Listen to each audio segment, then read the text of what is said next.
أعوذ بالله من الشيطان الرجيم. بسم الله الرحمن الرحيم. ولقد علموا لمن اشتراه ما له في الآخرة من خلاق ولبئس ما شروا به أنفسهم لو كانوا يعلمون. ترجمہ دیکھیے. بخدا یقیناً انہیں معلوم ہے. انہیں کن ہے؟ یہودیوں کو. اور لقد کے لام کو بتا رہے ہیں. لام قسم ہے، اپنی خاص اصطلاح کے مطابق بتا رہے ہیں. یعنی یہ ایسا لام تاکید ہے جو قسم مقدر کے جواب پہ آیا ہے لام تاکید. یقیناً بخدا یقیناً یہودیوں کو معلوم ہے، انہیں علم ہے، لمن اشتراہ کہ جس نے اس کا یہ سودا کیا، معلوم فی الآخرۃ من خلاق، تو اس کے لیے آخرت میں کوئی حصہ نہیں. جس نے یہ سودا کیا. اب اشترا کا اس سے پہلے بھی جگہ گزر چکا ہے کہ اشترا اس موقع پر جب معنوی اور غیر محسوس چیزوں کے بارے میں جب اس کا استعمال ہوتا ہے تو اشترا تشریحیہ طبعیہ کے طور پر اشترا سے مراد انتخاب یا استبدال ہوتا ہے. ایک چیز کے بدلے میں دوسری چیز کو لینا یا ایک چیز کو دوسری چیز کے مقابلے میں پسند کرنا اور منتخب کرنا. سمجھ گئے؟ تھوڑی تشریح پرانی سمجھ لیجیے. اسی کی طرف اشارہ کیا ہے اشتراہ اختارہ اب استبدلہ بکتاب اللہ، یعنی کتاب اللہ کے بدلے میں اسے دیا. اچھا اس سے پہلے گزرا ہے لمن اشتراہ ما له فی الآخرۃ من خلاق. اس میں بتا رہے ہیں لمن میں جو لام ہے لام و ابتدا. یہ لام ابتدا ہے، معلقۃ لما قبلها من العمل، جو اپنے ما قبل کو عمل سے روکنے والا ہے، عمل سے اس کے عمل کو معلق کرنے والا. اصل میں لقد علموا میں جو علموا ہے یہ افعال قلوب میں سے ہے، اور افعال قلوب کی کچھ خصائص ہیں، کی کچھ خصوصیات ہیں جو آپ نے نحوی کتابوں میں پڑھا ہو. ان خصوصیات میں سے ایک خصوصیت یہ ہے کہ کبھی کبھی ان پہ تعلیق ہو جاتی ہے. تعلیق کا مطلب یہ ہے کہ فعل کے عمل کو لفظاً باطل کر دیا جاتا ہے، مانن نہیں. لفظاً وہ فعل عمل نہیں کرتا ہے. یہ جانتے ہیں افعال قلوب میں سے ہے، اس کے بعد جو مبتدا اور خبر آتے ہیں، مبتدا مفعول اول بنتا ہے، منصوب ہوتا ہے، اور خبر مفعول ثانی بنتی ہے اور منصوب ہوتی ہے. لیکن جب یہ لام آ گیا اس مبتدا اور خبر کا پھر دونوں مفعول ہوتا ہے. تو اس صورت میں اب یہ افعال قلوب میں سے جو فعل ہے یہ لفظاً عمل نہیں کرے گا، مانن کرے گا، مانوی تعلق رہے گا، لفظاً عمل نہیں کرے گا یعنی منسوخ نہیں کرے گا، بلکہ وہ مبتدا کی شکل میں مذکور رہے گا اور خبر کی شکل میں مذکور رہے گا. یہ کہتے ہیں کہ لام ابتداء معلقۃ لما قبلها من العمل. یہ لام ابتدا ہے، یہ اس کے ما قبل کو، یہ اس سے ما قبل کیا ہے؟ علم ہے جو افعال قلوب میں سے ہے. اس کے ما قبل کو عمل سے معلق کرنے والا ہے، یعنی اس کے لفظی عمل کو باطل کرنے والا ہے. حاشیہ نمبر 11 میں دیکھیں لما قبلها اے علموا. ہاں یہاں بھی تعلیق نفی کرامت دکھائی ہے، علم لکھ دیا ہے علموا. وتعریفها کیا ہے؟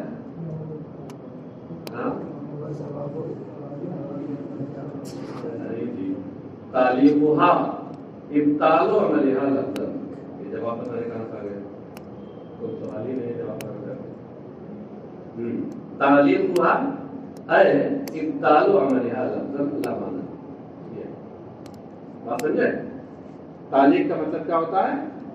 یہ نو کی کتابوں میں یہ لکھا ہوا ہے، ہدایت میں بھی ہے، کافی میں بھی ہے، اس میں جگہ ملے گا۔ کبھی لفظ معنی دونوں میں باطل ہو جاتا ہے اور کبھی صرف لفظ ہوتا ہے۔ جب لفظ عمل باطل ہو تو اس کو تعلیم کہتے ہیں۔ اور لمن میں جو من ہے تو کہتے ہیں من موصولۃ، یہ من موصولہ ہے، اشتراہ اختارہ یا استبدلہ بھی کتاب اللہ کے معنی میں ہے، ظاہر سی بات ہے اس کا صلہ ہوگا، موصول صلہ سے مل کر کیا بنے گا؟ موصول صلہ سے مل کر مبتدا ما لہ فی الآخرۃ من خلاق، یہ خبر بن جائے گی۔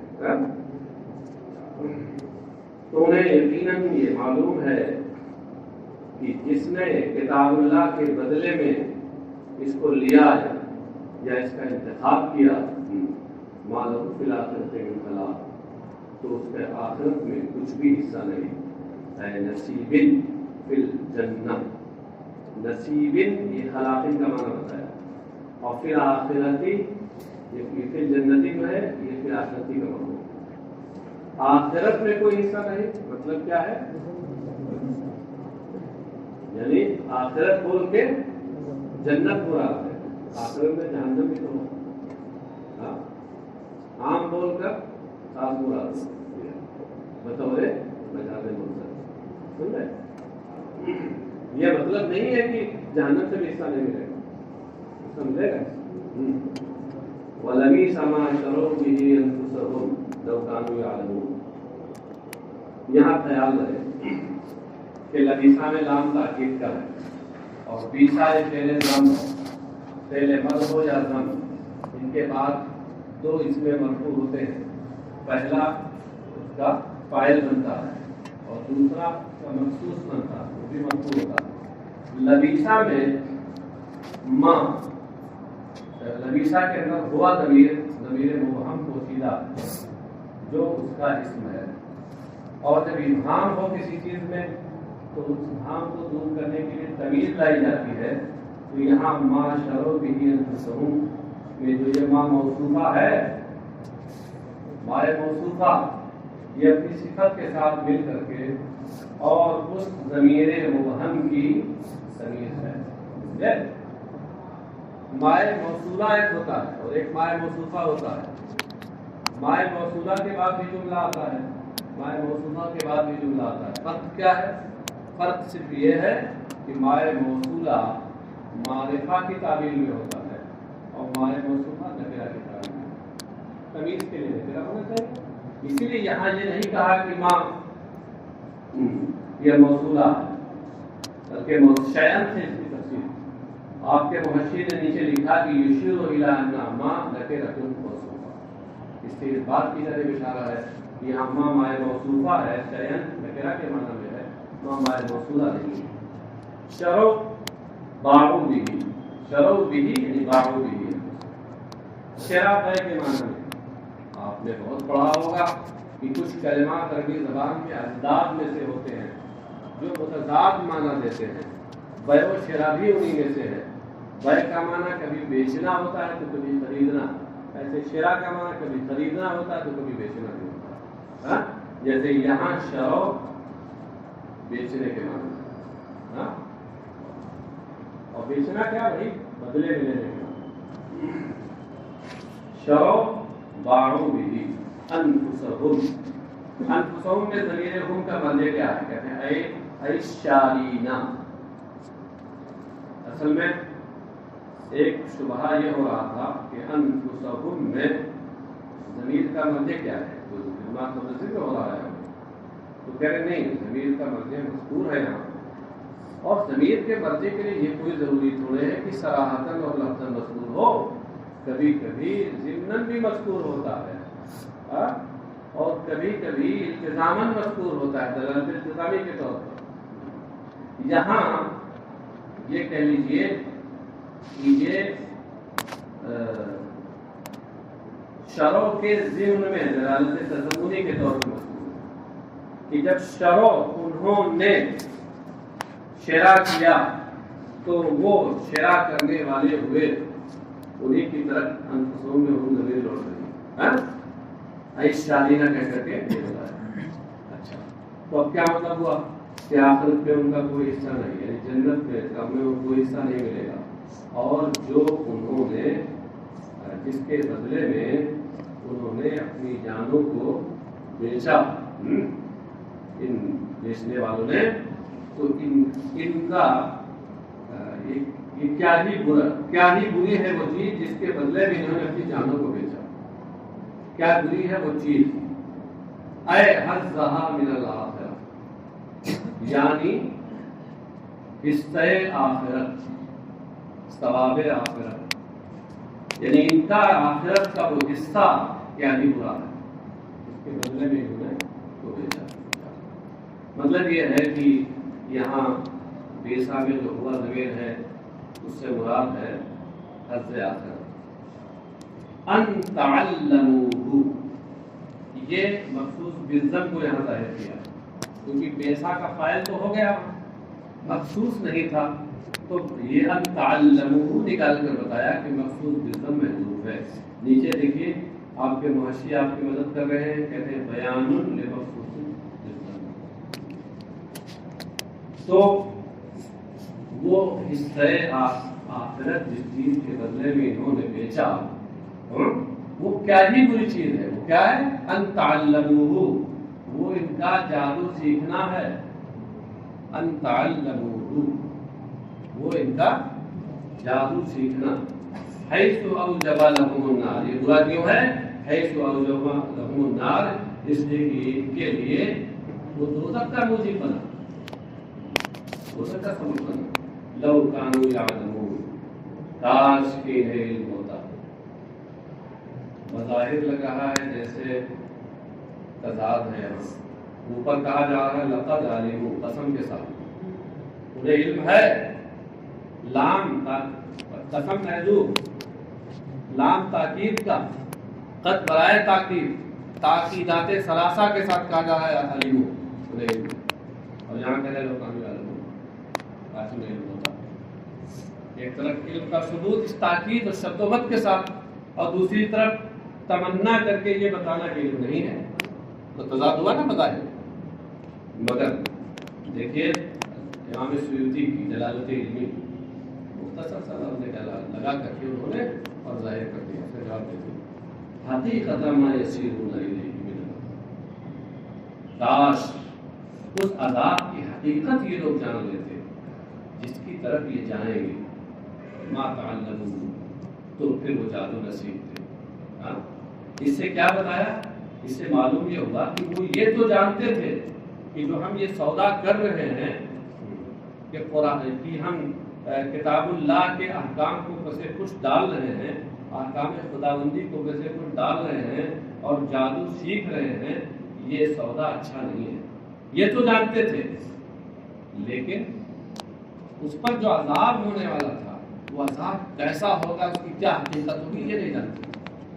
تو وہاں پر جو علم کا ثبوت ان کے لیے کیا گیا ہے تاکید کے ساتھ، وہ اس کا تعلق عذاب کی حقیقت سے نہیں بلکہ اس سودے سے، اور اس کا تعلق یہاں جس کی نفی کی گئی یہاں وہ حقیقت عذاب سے. فلا تضاد، جہتیں بدل گئیں، وہ تناقض و تضاد کہاں رہا؟ 8 جہتوں کا ہونا اور 8 چیزوں میں وحدت کا ہونا تناقض کے لیے شرط ہے نا.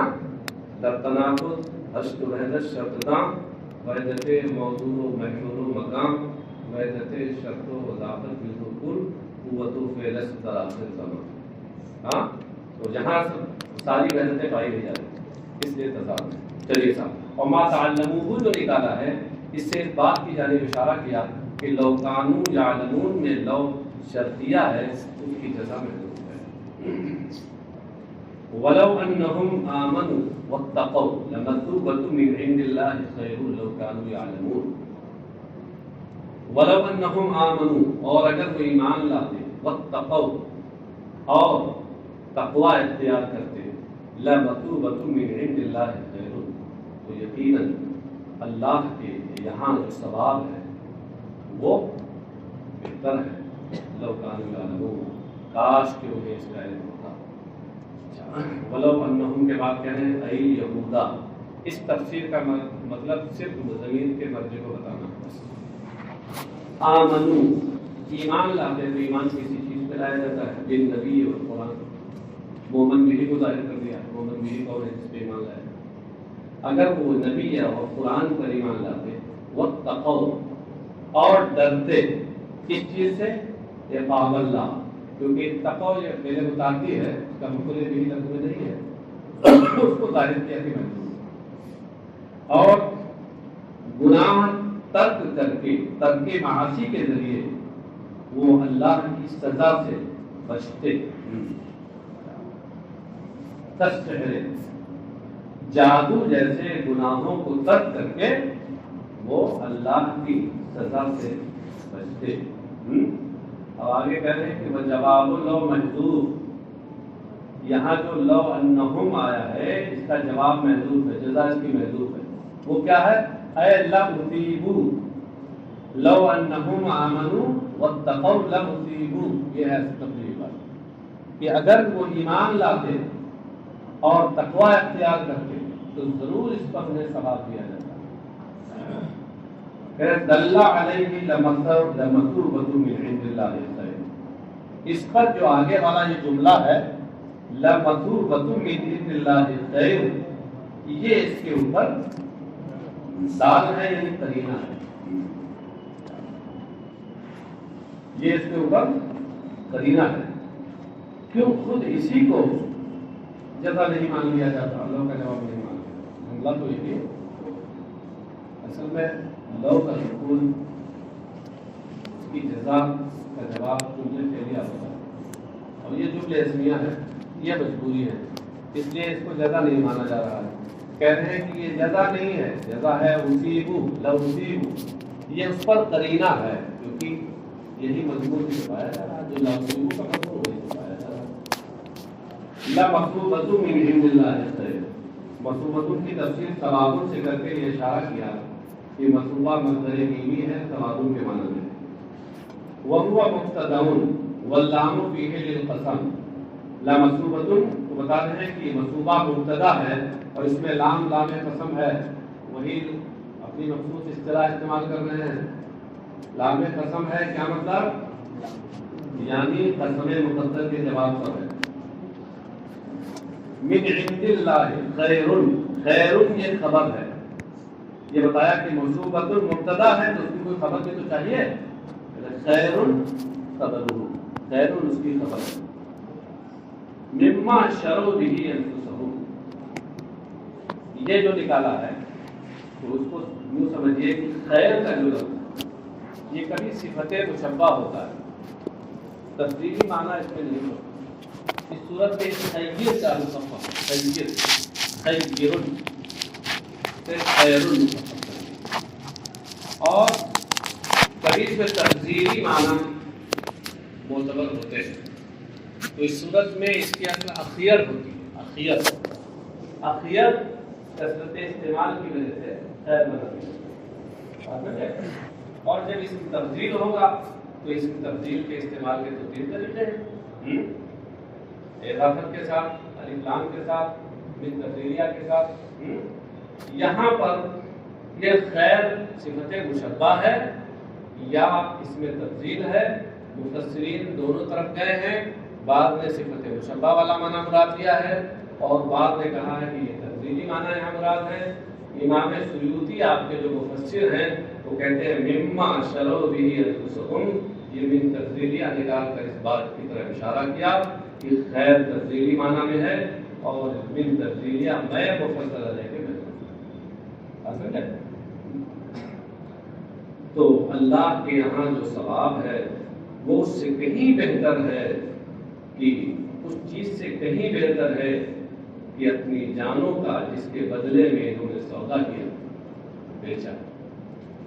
لو کانوا یعلمون، اگر یہ اس کو جانتے، انہ خیر یعلمون متعدی ہے، اس کا مفعول بھی محذوف نکالا. اگر وہ اس کو جان لیتے کہ یہ بہتر ہے، لما آثروا علیہ، تو پھر اس پر اس کو ترجیح نہ دیتے. یعنی جو اللہ کے ہاں ثواب ہے اس پر اس کو یعنی جادو سیکھنے کو ترجیح نہ دیتے. یہ لما آثروا کو نکال کر یہ بتایا کہ لو شرطیہ کی جزا محدود ہے. ویسے یہاں بھی مفسرین دونوں سمجھ گئے ہیں، بعض نے اس لو کو تمنی کے لیے لیا، وہ ترجمہ کرتے ہیں کاش وہ کو جانا، اور شرطیاں مانگتے ہیں وہ جیسا محدود مانگتے ہیں، جیسے امام مسلم یا ایھا الذین آمنوا لا تقولوا رائنا وقولوا انظرنا واسمعوا للکافرین عذاب الیم۔ اے ایمان والو، رائنا نہ کہو، بلکہ یہ کہو کہ انظرنا، ہم پر نظر کرم فرمائیے، واسمعوا، اور غور سے سنا کرو، وللکافرین عذاب الیم، اور کافروں کے لیے دردناک عذاب ہے۔ اصل میں نبی اکرم صلی اللہ تعالی علیہ وسلم ویسے تو اپنے مخاطبین کا خیال کرتے ہوئے اور بہت ٹھہر ٹھہر کر بولتے تھے۔ سرکار علیہ السلام کے کلام اور طریقے کا تکلم بیان کرتے ہوئے راوی نے کہا ہے کہ لو عدہ العاد لا حساب، اگر شمار کرنے والا ان کے کلمات کو گننا چاہتا تو گن لیتا۔ سرکار اس طرح ٹھہر ٹھہر کر بولتے تھے کہ ہر لفظ بالکل جدا جدا واضح، کلام فصل، اور وہاں نزول سکینہ ہو رہا ہے، نیچے ہی ہے، آپ ہی کو کہہ رہا تھا، دیکھا آنکھیں بند ہیں، پہلے میں چوریاں،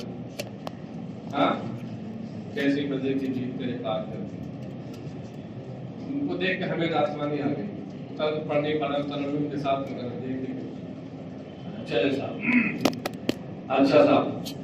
تو سرکار اقدس صلی اللہ تعالی وسلم گفتگو فرماتے تھے تو الفاظ کلمات بیٹھتے نہیں، بہت صاف صاف الگ الگ، لیکن اس کے باوجود کبھی کبھی ایسا ہوتا غفلت کی وجہ سے یا کسی اور طرف توجہ کی وجہ سے، توجہ کرنے کی وجہ سے بعض صحابہ کرام نہیں سمجھ پاتے تو وہ کہتے رائنا یا رسول اللہ، ان کا مقصد ہوتا ہے اے اللہ کے رسول ہماری رعایت فرمائیے، ہمارا لحاظ فرمائیے، یعنی دوبارہ اپنے کلمات دہرا دیجیے تاکہ ہم ان کو اچھی طرح سن لیں، سمجھ لیں۔ لیکن یہ رائنا کا لفظ یہودیوں کی زبان میں یہ گالی کا لفظ ہے، ان کے یہاں رعونت سے بنا ہے، اور رعونت کا معنی گمک ہے، اور رائنا کا معنی ان کے یہاں احمق کا ہے۔ یہودی بدماش قوم ہے، ایسا بھی بدماش نہیں، حضرت موسیٰ کے زمانے میں تو بدماشی کرتے رہے، تو بات میں بدماشی نہیں ہے، ان سبوں نے بدماشی شروع کی، اور یہ بطور استہزاء اور بطور مذمت سرکار کو رائنا کہتے ہیں، مراد لیتے اپنا والا معنی، یعنی معاذ اللہ یا احمد، یہ معنی کرتے ہیں۔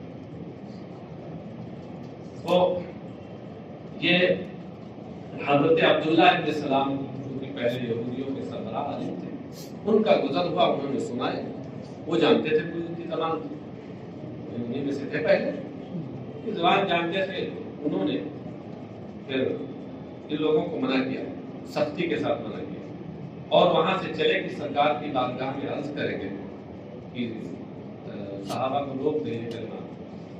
ابھی صاحب پہنچے ہی تھے، یہ آیت اتری یا ایھا الذین آمنوا لا تقولوا رائنا وقولوا انظرنا واسمعوا للکافرین، یہ شان نزول ہے اس کی۔ اب اسی کے ساتھ ترجمہ دیکھتے چلے جائیں، کوئی خاص بات اس میں نہیں ہے۔ اے ایمان والو، رائنا نہ کہو، یعنی نبی اکرم صلی اللہ علیہ وسلم کو رائنا نہ کہو۔ راعی یہ امر من المراعات، راعی مراعات سے صیغہ امر ہے، نہ تو ضمیر مفعول بھی ہے، اور راعی یہ مراعات سے صیغہ امر ہے۔ وَكَانُوا يَقُولُونَ لَهُ ذَلِكَ، اور صحابہ کرام سرکار کے لیے سے یہ کہتے تھے، عرض کرتے تھے۔ وَهِيَ بِلُغَةِ الْيَهُودِ سَبٌّ مِنَ الرَّعُونَةِ، اور یہودیوں کی زبان میں یہ کلمہ گالی تھا، یہ رعونت بمعنی حماقت سے بنا۔ فَسُرُّوا بِذَلِكَ، تو اس پر بہت خوش ہوئے، یہ موقع مل گیا۔ وَخَاطَبُوا بِهِ النَّبِيَّ، اور اس کلمے کے ذریعے انہوں نے نبی اکرم صلی اللہ علیہ وسلم کو خطاب کیا۔ فَنُهِيَ الْمُؤْمِنُونَ عَنْهَا، تو مومنوں کو، اہل ایمان کو اس سے روک دیا گیا۔ وَقُولُوا، یعنی رائنا نہ کہو، وَقُولُوا انظُرْنَا، یعنی قُولُوا بَدْلَهَا انظُرْنَا، اس کی جگہ اس کے بدلے میں انظرنا کہو. انظرنا کا مطلب انظر الینا، ہماری طرف نظر رحمت فرمائیے. واسمعوا، سماع کا معنی سننا بھی ہوتا ہے اور غور سے سننا. غور سے سننا اور پھر قبولیت کے کام سے سننا. یہ نہیں کہ اس کام سے سنا اس کام سے اڑا دیا. واسمعوا ما تقولون به، سماع قبول، اور جس بات کا تمہیں حکم دیا جا رہا ہے اس کو تم غور سے قبولیت کے کام سے سنو. ما تقولون به نکال کر بتایا کہ اس موضوع کے متعدی کا مفعول بھی یہاں مقدر ہے، اور سماع قبول نکال کر کے بتایا کہ یہاں اس موضوع میں جس سماع کا حکم ہے وہ سماع کون سا ہے؟ وہ سماع نہیں ایک کان سے سنا دوسرے کان سے اڑا دیا جیسے کہ یہودی کرتے تھے، بلکہ سنو اور قبول کرو اور مانو. وہ اس معنی میں ہے. بل کافرین عذاب الیم، اور کافروں کے لیے دردناک عذاب ہے. علیم مولم هو النار، اور وہ ہے نار دوزخ کا عذاب. ما يود الذين كفروا من اهل الكتاب والمشركين ان ينزل عليكم من خير من ربكم والله يختص برحمته من يشاء والله ذو الفضل العظيم. یہ من اہل الکتاب والمشرکین، مشرکین کا عطف اہل کتاب پر ہے، اور یہ جو من ہے یہ من بیانیہ ہے. اہل الکتاب والمشرکین یہ بیان ہے الذین کفروا کا. اب ترجمہ دیکھیے. نہیں پسند کرتے، نہیں چاہتے کفار، کتابی اور مشرکین یہ نہیں چاہتے ان ينزل علیکم من خیر من ربکم، کہ تم لوگوں پر تمہارے پروردگار کی جانب سے کوئی بھلائی اترے، کوئی بھلائی اتاری جائے. بھلائی سے مراد وحی ہے، یعنی تمہارے نبی پر، تمہارے نبی کے واسطے سے تم پر. مطلب وحی تو عام امتیوں پہ نہیں اترتی، نبی پہ اترتی ہے، اور نبی کے واسطے سے امتیوں کی طرف سے اس کا تعلق ہوتا ہے.